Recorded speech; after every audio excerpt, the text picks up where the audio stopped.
کے ساتھ مریض کی سیمن کے اندر جو سپرم ہیں، جو جراثیم ہیں، ان کی تعداد بھی کم ہونا شروع ہو جاتی ہے، ان کے اندر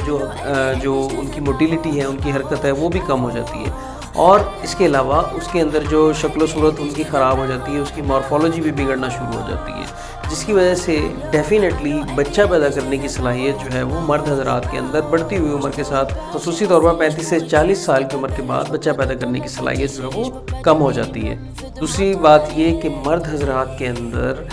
کسی بھی عمر پر جا کر سپرم کی تعداد بننا ختم نہیں ہوتی، جیسے فیمیلز کے اندر ایک اسپیسیفک ایج میں انڈا بننے کی صلاحیت ختم ہو جاتی ہے، مینوپاز آ جاتا ہے۔ آدمی میں ایسا بالکل نہیں ہوتا، آدمی کے اندر سپرم جو ہے وہ تھرو آؤٹ دی ایج جو ہے، تھرو آؤٹ دی لائف جو ہے ان کی وہ بنتا رہتا ہے، لیکن اس کی کوالٹی، اس کی کوانٹٹی، مطلب مقدار، اور اس کی جو کوالٹی ہے وہ کافی زیادہ ڈسٹرب ہونا شروع ہو جاتی ہے، اور بچہ پیدا کرنے کی صلاحیت جو ہے وہ پہلے سے کم ہو جاتی ہے۔